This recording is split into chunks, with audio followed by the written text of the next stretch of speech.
ಎಲ್ರಿಗೂ welcome back to my YouTube channel, Sunita YouTube channel. ಎಲ್ಲರೂ ಹೇಗಿದ್ದೀರಾ? ಎಲ್ಲರೂ ಕೂಡ ಚೆನ್ನಾಗಿದ್ದೀರಾ ಅಂದ್ಕೊಂಡಿದ್ದೀನಿ. ನಾನಂತೂ ಇವತ್ತಂತೂ ಚೆನ್ನಾಗಿಲ್ಲ ಅಂತಲೇ ಹೇಳ್ತೀನಿ. ಏಕೆಂದರೆ ಬೆಳಗ್ಗೆಯಿಂದನೇ ತುಂಬಾ ಹುಷಾರಿರಲಿಲ್ಲ. ಹಾಸ್ಪಿಟಲ್ಗೆ ಹೋಗಿ ಗ್ಲುಕೋಸ್ ಹಾಕಿಸ್ಕೊಂಡು ಇಂಜೆಕ್ಷನ್ ಮಾಡಿಸ್ಕೊಂಡು ಬಂದೆ. ನೈಟು ಸ್ವಲ್ಪ ಸ್ಟಡಿ ಆಗಿಬಿಟ್ಟೆ. ಇವರು ಸಹ ಜಂಬೆಯಿಂದ ಬಂದಿದ್ದರೆ ಇವತ್ತು ಅಂತಿಯವ್ರಿಗೆ ಹೋಗ್ತಾ ಇದ್ದೀವಿ. ಏನು ಸ್ಪೆಷಲ್ ಅಂದರೆ ಇವತ್ತು ನಮ್ಮ ಆಕಾಶರ ಅಮ್ಮ ಅಪ್ಪಾಜಿದು 25ನೇ ವರ್ಷದ ವೆಡ್ಡಿಂಗ್ ಆ್ಯನಿವರ್ಸರಿ. ಎಲ್ಲರೂ ಸಹ ಅಂತಿಯವರಲ್ಲೇ ಇದ್ದರು. ಅದಕ್ಕೋಸ್ಕರ ನಾವು ಸಹ ಬಂದು ನಾವು ಬರೋ ಅಷ್ಟರಲ್ಲಿ ಸಂಜೆ ಅಲ್ಲೇ ಆಲ್ಮೋಸ್ಟ್ ಎಲ್ಲ ಡೆಕೋರೇಷನ್ ಎಲ್ಲ ಮುಗಿಸಾಗಿತ್ತು. ನಾವು ನೆನ್ನೆನೇ ಪ್ಲ್ಯಾನ್ ಮಾಡ್ಕೊಂಡಿದ್ದು ಸಂಜೆ ಹೋಗ್ಬಿಟ್ಟು ಡೆಕೋರೇಷನ್ ಎಲ್ಲ ಮಾಡಬೇಕು ಅಂತ. ಆದರೆ ಹುಷಾರಿರಲಿಲ್ಲ ಅಂತ ಹೋಗಲೇ ಇಲ್ಲ. ನಮ್ಮ ನಿಶುಗಂತೂ ಆಕಾಶನ ಕಂಡ್ರೆ ತುಂಬಾ ಇಷ್ಟ. ಯಾಕೆಂದರೆ ಅವನು ಚಿಕ್ಕ ಪಾಪುನಿಂದನೂ ನಮ್ಮ ಆಕಾಶನ ಕುಟನೇ ಬೆಳೆದಿರೋದು ಜಾಸ್ತಿ. ಅವನು ಎಷ್ಟು ದಿನ ಕಾಲೇಜಿಗೆ ರಜೆ ಹಾಕಿಸ್ಕೊಂಡು ಹಾಸ್ಪಿಟಲ್ಗೆ ಕರ್ಕೊಂಡು ಹೋಗಿದ್ದೀನಿ ಅನ್ನೋದೇ ಗೊತ್ತಿಲ್ಲ. ಅದಕ್ಕೆ ಅವನು ಮಾಮ ಅಂದರೆ ತುಂಬಾ ಇಷ್ಟ. ನಾವು ಕೇಳಿದಾಗ ನಿಂಗೆ ಯಾರು ಇಷ್ಟ ಅಂದರೆ ನಮ್ಮ ಮಾಮ ಅಂತಲೇ ಹೇಳ್ಬಿಡ್ತಾನೆ.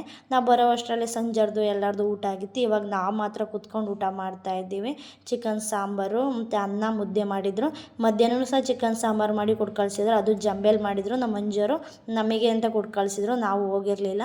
ಅವರು ದೇವಸ್ಥಾನಕ್ಕೆ ಹೋಗಿ ಊಟ ಮಾಡ್ಕೊಂಬಂದಿದ್ರು. ಇವಾಗ ಊಟ ಎಲ್ಲ ಆಗಿತ್ತು.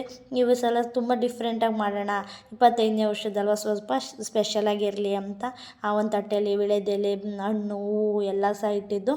ನಾವು ಗಿಫ್ಟು ಸಹ ತೊಗೊಂಬಂದಿದ್ದು. ನಮ್ಮ ನಿಶು ಏನಿದು ಇದು ಯಾರಿಗೆ ಅಂತ ಎಲ್ಲ ಕೇಳ್ತಾನೆ ಇದ್ದ. ನಿಶು ನಿನಗೆ ಅಂತಂದರೆ ಇದು ನಂಗಲ್ಲ ಅಂತ ಹೇಳ್ತಾ ಇದ್ದ. ಸೋಮವಾರ ನೈಟು ಹೊರಟಿದ್ರು ಹಾಸನಿಂದ ತಮಿಳ್ನಾಡು ಬಸ್ ಹತ್ಕೊಂಡು. ಇವಾಗ ಮತ್ತೆ ತಿರ್ಗಾ ತಮಿಳ್ನಾಡಿಂದ ಹಾಸನಿಗೆ ಹೊರಟಿದ್ದಾರೆ. ಒಂದು ದಿನಕ್ಕೆ ಬಂದು ಮತ್ತೆ ಹೋಗೆಲ್ಲ ರೆಸ್ಟ್ ಇರಲ್ಲ. ಮತ್ತೆ ತಿರ್ಗಾ ನೈಟೇ ತಮಿಳ್ನಾಡಿಂದ ಊರಿಗೆ ಹೋಗೋದು ಅಂದರೆ ತುಂಬಾ ಟಯರ್ಡ್ ಆಗಿಬಿಡುತ್ತೆ. ಈಗ ಎಲ್ಲರೂ ಸಹ ಆಶೀರ್ವಾದ ತೊಗೊತಾ ಇದ್ರು. ನನ್ನ ಮಗನೂ ಸೈಡಲ್ಲಿ ನಿಂತ್ಕೊಂಡು ನೋಡಿಬಿಟ್ಟು ಅಜ್ಜಿ ನನಗೂ ಆಶೀರ್ವಾದ ಮಾಡಿಬಿಡು ಅಂತ ಹೋಗ್ಬಿಟ್ಟು ಅವ್ರ ಅಜ್ಜಿ ಕಾಲಿಗೆಲ್ಲ ಬೀಳ್ತಾ ಇದ್ದಾನೆ. ಎಲ್ಲರೂ ಸಹ ಕಾಲಿಗೆ, ಎಲ್ಲರ ಕಾಲಿಗೂ ಬೀಳಕ್ಕೆ ಹೋಗ್ತಾನೆ, ಯಾರೂ ಬೀಳಿಸ್ಕೊಳೋದಿಲ್ಲ. ನಮ್ಮ ಬಿಯ್ಯ ಮಾತ್ರ ನನ್ನ ಕಾಲಿಗೆ ಬೀಳು, ನಾನು ನಿಮ್ಮ ಮಮ್ಮಿ ಅಲ್ವಾ ಅಂತ ಈಗ ತಾತನ ಕಾಲಿಗೆ ಬೀಳಕ್ಕೆ ಹೋಗ್ತಾ ಇದ್ದಾನೆ. ತಾತ ಬೀಳಿಸ್ಕೊಳ್ಲಿಲ್ಲ. ಈಗ ಬಿಯ್ಯ ನನ್ನ ಕಾಲಿಗೆ ಬೀಳು ಅಂತಂದ್ಲ. ಅದಕ್ಕೋಸ್ಕರ ಈಗ ನಮ್ಮ ಬಿಯ್ಯನ ಕಾಲಿಗೂ ಬಿದ್ದು ನಮ್ಮ ಭೂಮಿ ಹತ್ರನೂ ಸಹ ಇದು ಮಾಡ್ತಾ ಇದ್ದಾನೆ. ನಮ್ಮ ನಿಶು ಯಾವಾಗಲೂ ಭೂಮಿ ಅನ್ನೋದೇ ಇಲ್ಲ, ಯಾವಾಗಲೂ ಬಿಯ್ಯ ಬಿಯ್ಯ ಅಂತಾಳೆ. ನಾನು ಅದಕ್ಕೋಸ್ಕರ ನಾನು ಈ ಥರ ವಿಡಿಯೋ ಹೇಳ್ಬೇಕಾದ್ರೆ ಬಿಯ್ಯ ಅಂತಲೇ ಹೇಳ್ತೀನಿ. ಇವರು ಊರಲ್ಲಿದ್ದಿದ್ರೆ ಆ್ಯನಿವರ್ಸರಿನ ಒಂದು ಸಲನೂ ಸಹ ಸೆಲೆಬ್ರೇಷನ್ ಮಾಡ್ಕೊಂಡಿಲ್ಲ. ಈಗ ಸಲ 25ನೇ ವರ್ಷದಲ್ವ, ಸ್ವಲ್ಪ ಸ್ಪೆಷಲಾಗಿ ಡಿಫ್ರೆಂಟಾಗಿರಲಿ ಅಂತ ಅವರೂ ಸಹ ಊರಿಂದ ಕರೆಸ್ಕೊಂಡ್ಬಿಟ್ಟು, ಬರಲ್ಲ ಅಂತ ಹೇಳ್ತಾಯಿದ್ರು, ಬನ್ನಿ ಇದೊಂದು ಸಲ 25ನೇ ವರ್ಷದಲ್ವ ಮಾಡೋಣ ಅಂತ ಕರೆಸ್ಕೊಂಡು ಎಲ್ಲರೂ ಸಹ ನಾವೆಲ್ಲ ಇಲ್ಲೇ ಇದ್ದು ಅಂತ. ಇನ್ನು ನನ್ನ ಮಗ ಕೇಕ್ ಕಟ್ ಮಾಡೋಕ್ಕೆ ಮುಂದೆನೇ ನಿಂತ್ಬಿಟ್ಟಿದ್ದಾನೆ. ಸರಿ ಬಾರವ ಅವರು ಒಂದೆರಡು ಫೋಟೋ ತೊಗೊತೀವಿ ಅಂತಂದ್ರು ಕೇಳೋಂಗೇ ಇಲ್ಲ. ಅವ್ರನ್ನ ಬಿಟ್ಟು ಬರೋಂಗೇ ಇಲ್ಲ. ನೋಡಿ ಹೂವಿನ ಹಾರನೂ ಸಹ ತೊಗೊಂಬಂದಿದ್ರು. ಅದು ಕಲರಂತೂ ತುಂಬಾ ಚೆನ್ನಾಗಿ ಕಾಣಿಸ್ತಾ ಇದ್ದಾವೆ ಹೂವಿನ ಹಾರ. ಆ ಚಿಕ್ಕ ರೋಸಿಂದ ಹಾರ ಸಿಗಲೇ ಇಲ್ಲ. ಇಲ್ಲ ಆಲ್ಮೋಸ್ಟ್ ನಾನು ತಮಿಳ್ನಾಡಲ್ಲಿ ನೋಡಿದ್ದೀನಿ, ಎಲ್ಲ ಫಂಕ್ಷನ್ಗೂ ಇದೇ ಥರ ಹಾರನ ಜಾಸ್ತಿ.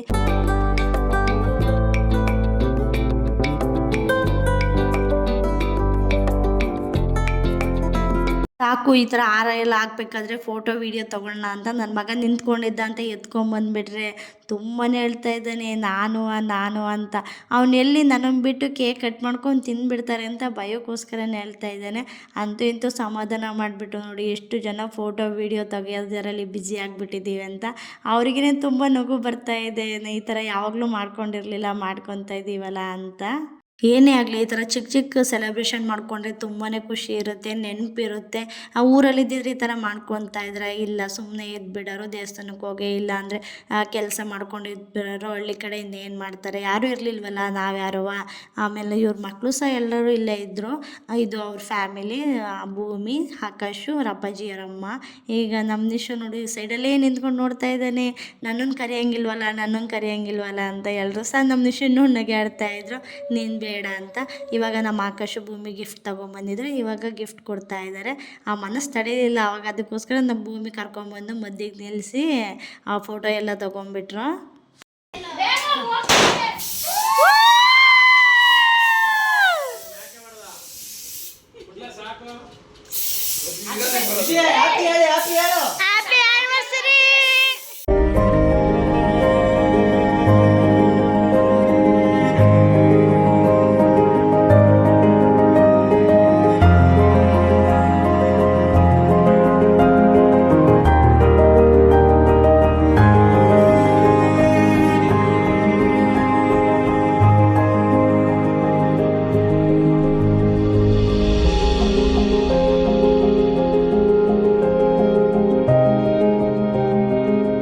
ಫಸ್ಟು ನನ್ನ ಮಗನಿಗೆ ಕೇಕ್ ತಿನ್ನಿಸ್ಲೇ ಇಲ್ಲ, ಅದಕ್ಕೋಸ್ಕರ ನೋಡ್ತಾನೆ ಇದ್ದೆ ನನ್ನ ಮಗ ಕೆಳಗಡೆ ನಿಂತ್ಕೊಂಡ್ಬಿಟ್ಟು ತೊಗೊಂಡ್ಬಿಟ್ಟು ನಮ್ಮ ಬಾಯಿಗೆ ಹಾಕ್ಕೊತಾನೆ ಇರ್ತಾನೆ ಕೇಕ್ನ. ನೋಡ್ತಾ ಇದ್ದರೆ ನೋಡಿ ಯಾವ ಥರ ತಿಂತಾ ಇದ್ದಾನೆ ಅಂತ.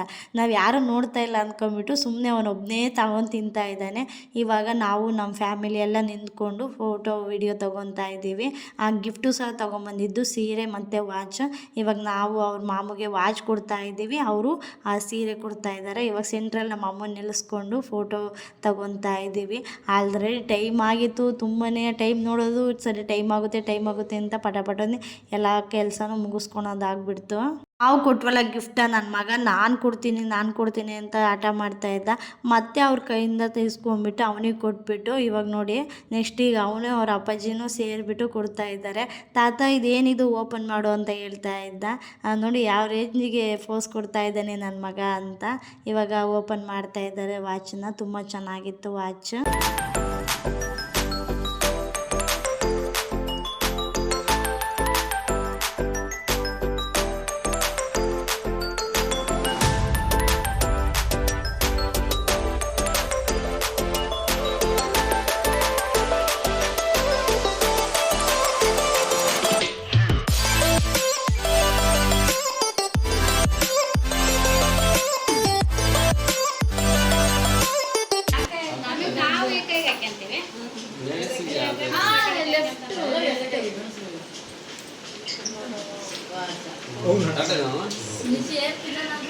ನನ್ನ ಮಗ ಕೇಕ್ ಬಿಟ್ಟು ಬರೋಂಗೇ ಇಲ್ಲ ನೋಡಿ, ಯಾರು ನೋಡ್ತಾ ಇಲ್ಲ ಅಂತ ತೊಗೊಂಬಿಟ್ಟು ಬಾಯೊಳಗೆ ಹಾಕೊಂಡು ತಿಂತಾನೆ ಇರ್ತಾನೆ. ಇವಾಗ ಎಲ್ಲರೂ ಸಹ ಕೇಕ್ ತಿನ್ಸಾಯ್ತು, ಕೇಕ್ ಎಲ್ಲ ಕಟ್ ಮಾಡಿ ಮುಗೀತು. ಇವಾಗ ಎಲ್ಲರೂ ಸಹ ಫ್ಯಾಮಿಲಿ ಫೋಟೋ ಎಲ್ಲ ತೆಗೆಸ್ಕೊತಾ ಇದ್ದೀವಿ. ತುಂಬ ಕೇಕ್ ತಿಂತಿದ್ದಾನೆ ಅಂತ ನಾನು ಸಿಟ್ಟು ಮಾಡ್ತಾ ಇದ್ದೆ ನಿಶುನ. ನಮ್ಮ ಆಕಾಶು ಹೋಗ್ಬಿಟ್ಟು ಬೇಡ ಬಾ ಅಂತ ಕರ್ಕೊಂಡ್ಬಂದರೆ ಅಲ್ಲೂ ಇರೋಂಗಿಲ್ಲ, ತುಂಬಾ ಹೇಳ್ತಾ ಇದ್ದಾನೆ. ಈ ಥರ ಸಣ್ಣ ಪುಟ್ಟ ಫಂಕ್ಷನ್ ಮಾಡ್ತೀವಲ್ಲ ಅವಂತೂ ತುಂಬಾ ಇಷ್ಟ. ಎಲ್ಲರೂ ಸಹ ತುಂಬಾ ಜನ ನಮ್ಮ ಫ್ಯಾಮಿಲಿಯಲ್ಲಿ, ಅದರಲ್ಲೂ ಹಸ್ಬೆಂಡ್ ಕಡೆ ಫ್ಯಾಮಿಲಿನೇ ಇವರು ಅಕ್ಕ ತಂಗಿ ತಮ್ಮ ಆಗಬೇಕು ನಮ್ಮ ಅಮ್ಮಂಗೆ. ಇನ್ನೊಬ್ಬರು ಸಹ ತಮ್ಮನೂ ಸಹ ಇದ್ದಾರೆ, ಅವ್ರು ಬಂದಿರಲಿಲ್ಲ. ಇವ್ರು 3 ಜನ ಮಾತ್ರ ಬಂದಿದ್ದರು. ಲಾಸ್ಟಿಗೆ ಆರತಿ ಎಲ್ಲ ಮಾಡಿಬಿಟ್ಟು ಆಚೆಗಡೆ ಚೆಲ್ತೀವಿ. ನನ್ನ ಮಗನಿಗೆ ಸಿಟ್ಟು ಮಾಡಿಬಿಟ್ಟೆ ಅಂತ ಅಳ್ತಾನೆ ಇದ್ದ. ಅಂತ ಅಂದ್ಬಿಟ್ಟೆ, ನೋಡಿ ನಾನು ಎಷ್ಟು ಸಿಟ್ಟು ಮಾಡ್ತಾಯಿದ್ದೀನಿ ಅಂತ ಅವ್ನು ಅಳ್ತಾ ಇದ್ದಾನೆ. ಯಾಕೆ ಅಷ್ಟೊಂದು ಕೇಕ್ ತಿಂತಾ ಇದೆಯಾ ಅಂತ. ಅಮ್ಮ ಇನ್ನೂ ತಿನ್ನಲ್ಲ ಅಂತ ಇದು ಮಾಡ್ತಾಯಿದ್ದ. ಸರಿ ಟೈಮ್ ಆಗಿತ್ತು, ಇನ್ನೇನು ಬಸ್ ಬರೋ ಟೈಮ್ ಇನ್ನೊಂದು 1/4 ಗಂಟೆ ಇತ್ತು. ಇವಾಗ ಬಸ್ ಸ್ಟ್ಯಾಂಡಿಗೆ ಹೋಗೋಣ ಅಂತ ಹೋಗ್ತಾ ಇದ್ದೀವಿ. ನಮ್ಮ ಅಮ್ಮ ಬಂದಿದ್ರು ಅಂತ ಮಕ್ಕಳು ಬಚ್ಚಾಜಿಗೆ ದುಡ್ಡನ್ನ ಕೊಟ್ಟು ಕಳಿಸ್ತೀವಿ. ಸ್ನೇಹಳೆ ಆಕಾಶರ ಅತ್ತೆ ಮಗಳು, ಆಕಾಶರ ಅತ್ತೆ ಮಗಳವಳು. ನಿಶಿ ಊರಿಗೆ ಹೋಗ್ತೀಯಾ? ಸರಿ ಆಯ್ತು, ಬಾಯ್. ನೇತ್ರದಿಂದ ಬಸ್ ಸ್ಟಾಪ್ ಏನು ತುಂಬ ದೂರ ಆಗಲ್ಲ, ಹತ್ರನೇ. ಆ ಲಗೇಜ್ ಎಲ್ಲ ಇದ್ದು ಅಂತ ಅವರು ಕಾರಲ್ಲಿ ಹೋದ್ರು. ಇವಾಗ ನಾವು ನೆಡ್ಕೊಂಡು ಹೋಗೋಣ ಅಂತ ಹೋಗ್ತಾ ಇದ್ದೀವಿ. ಅವು ಯಾರಾದರೂ ಊರಿಂದ ಬರ್ತಾರೆ ಅಂದರೆ ಸಾಕು, ನಾವು ಎಲ್ಲಿದ್ರೂ ಸಹ ಅಂದಿಯವ್ರಿಗೆ ಬಂದುಬಿಡ್ತೀವಿ. ಮತ್ತು ಅವ್ರನ್ನ ಕಳಿಸ್ಬೇಕಾದ್ರೂ ಅಷ್ಟೇ ಅಂತಿಯವ್ರಿಗೆ ಬಂದುಬಿಡ್ತೀವಿ. ಅದೊಂಥರ ಖುಷಿ ಇರುತ್ತೆ, ಬರ್ತಾ ಇದ್ದಾರೆ ಅನ್ನೋ ಖುಷಿ ಇರುತ್ತೆ, ಹೋಗ್ತಾ ಇದ್ದಾರೆ ಅನ್ನೋ ದುಃಖ ಇರುತ್ತೆ. ನಮ್ಮ ಭೂಮಿ ಅವ್ರ ಅಪ್ಪಾಜಿ ಅವ್ರ ಅಮ್ಮ ಹೋಗ್ತಾಯಿದ್ರು ಅಂತ ಹೇಳ್ತಾ ಇದ್ಲು. ಆಮೇಲೆ ಸರಿ ಭೂಮಿನ ಕರ್ಕೊಂಡು ಇವಾಗ ಎಲ್ಲರೂ ಸಹ ಬರ್ತಾ ಇದ್ದೀವಿ. ನಿಜವಾಗ್ಲೂ ನನಗೆ ಈ ಫ್ಯಾಮಿಲಿ ಅಂದರೆ ತುಂಬಾ ಖುಷಿ ಆಗುತ್ತೆ. ಎಲ್ಲರೂ ಸಹ ಒಟ್ಟಿಗೆ ಇರ್ತೀವಿ, ತುಂಬ ಅಂಡರ್ಸ್ಟ್ಯಾಂಡಿಂಗ್ ಜಾಸ್ತಿ. ಎಲ್ಲರೂ ಇದೇ ಥರ ಇದ್ದರೆ ಸಾಕು, ಇರೋವಷ್ಟು ದಿವಸ ಚೆನ್ನಾಗಿರ್ಬೇಕು ಅನ್ನೋದೇ ಉದ್ದೇಶ. ಇವಾಗ ಇಲ್ಲೇ ಬಸ್ ಬರೋದು, ಬಸ್ಸಿಗೆ ವೆಯ್ಟ್ ಮಾಡ್ತಾ ಇದ್ದೀವಿ. ಹೋಗ್ತೀಯಾ ನಿಶಿ? ಇಲ್ಲೇ ಅನ್ಕಿಗೆ ಹೋಗ್ತೀಯಾ? ಆಪ ಕಡೆಗೆ ಹೋಗ್ತೀಯಾ?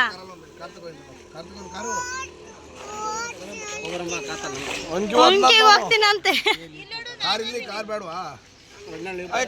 ನನ್ನ ಮಗನು ಮನುನು ಸಂಜುನ ರೇಗಿಸ್ತಾ ಇದ್ರು, ಏನೇನೋ ಹೇಳ್ಕೊಡ್ತಾ ಇದ್ದ ತಮಿಳಲ್ಲಿ. ನಮ್ಮ ನಿಶುನು ಅದೇ ಥರ ಕರೀತಾ ಇದ್ದ. ಇವಾಗ ಬಸ್ ಬಂತು. ನನ್ನ ನಿಶು ಬಸ್ ಹತ್ತಕ್ಕೆ ಹೋದ್ರು ಅಂದರೆ ಅವ್ರ ಅಜ್ಜಿ ತುಂಬ ಅಳ್ತಾ ಇದ್ದ. ಅಳಬಾರ್ದು ನಿಶಿ.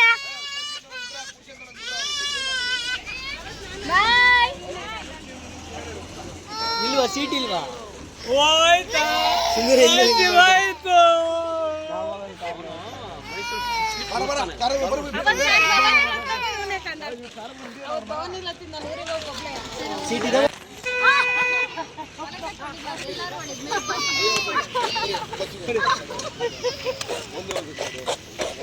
ಗನ್ ನೋಡ್ಬೇಕು ನಾವು.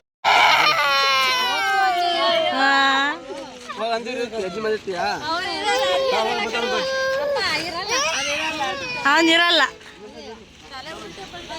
ಸರಿ ಹಿಂಗೆ ಹೋಗೋದಾರಿಲ್ಲ ಬಿಟ್ಟು